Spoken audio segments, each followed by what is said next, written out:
নদিয়ার শান্তিপুর বাগাছড়া পঞ্চায়েতের বাগাছড়া খেলার মাঠের পাশে আমবাগান থেকে এক নাবালিকা কিশোরী এবং এক প্রাপ্তবয়স্ক যুবকের ঝুলন্ত দেহ উদ্ধার ঘিরে চাঞ্চল্য ছড়ালো এলাকায়।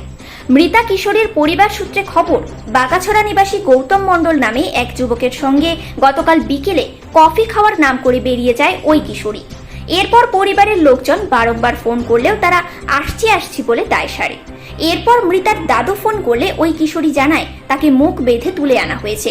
পরবর্তীতে তাদের খুঁজে পাওয়া না গেলে সমস্ত জায়গায় খোঁজাখুঁজি শুরু করেন মৃতার পরিবারের লোকজন। তারপর রাত আনুমানিক 2টো নাগাদ ওই যুগলের ঝুলন্ত দেহ উদ্ধার হয় আমবাগান থেকে।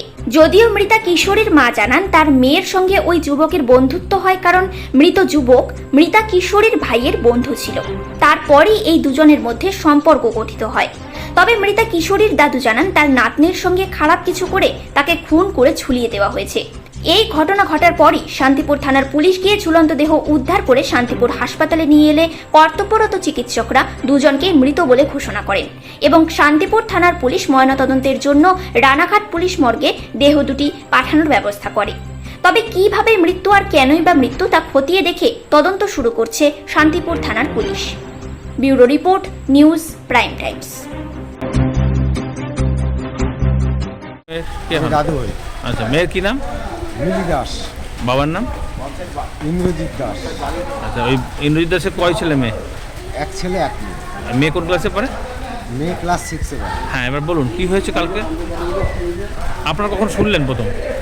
আমি শুনেছি তখন রাত প্রায় 9:30 বাজে। হ্যাঁ, তারপরে মেয়ের কাছে ফোন ছিল, ফোন করা হয়েছে। ফোন বাচ্চা মেয়েটার কাছে? হ্যাঁ, মেয়ের কাছে ফোন ছিল। ও কি ফোন ব্যবহার করে?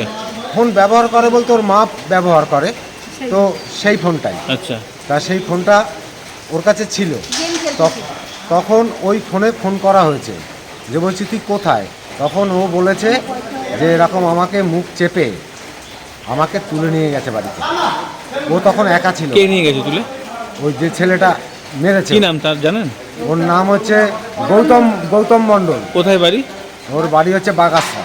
আচ্ছা আচ্ছা, ওকে ফোন হঠাৎ করে তুলে নিয়ে গেল কি? ওর সঙ্গে পরিচিত ছিল আগে?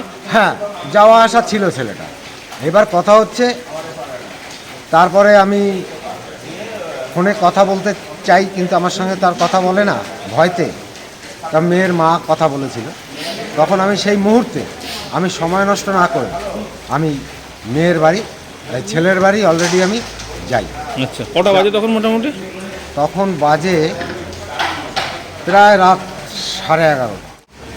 মেয়ে আমাদেরকে ফোনে বলেছে। আচ্ছা, তা এবার কথা হচ্ছে, আপনারা সেই সময় থানায় জানিয়েছিলেন, পুলিশকে জানিয়েছিলেন যে আমাদের সেই মুহূর্তে যে আমরা জানাবো সেই মুহূর্তে আমরা জানাইনি, কিন্তু সেই মুহূর্তে আমরা মেয়েকে কিভাবে পাবো, আমরা ছেলের বাড়িতে গেছিলাম। কাপড়ের পাড় দিয়ে একটা ডালের ওপরে পাড়টাকে লম্বালম্বিভাবে দিয়ে দুই সাইডে মানে যাওয়ার মতন পরিস্থিতি করেছে। ওর যে কন্ডিশন আমি দেখেছি সেই হিসেবে বলছি, ওকে খারাপ কিছু অবশ্যই করেছে, প্লাস ওকে গলা টিপে মারার পরে তারপরে ফাঁসি দেওয়া হয়েছে। এবং গাড়িতে যে বডিটা আছে গিয়ে দেখুন, যদি এখানে গর্ত হয়ে আছে এবং সেটা পোস্টমর্টম করালে তো বোঝা যাবে। এটা আমি আগেই বলে দিচ্ছি, কিন্তু এটাই মিলবে। আর জিপ তো বেরোয়নি।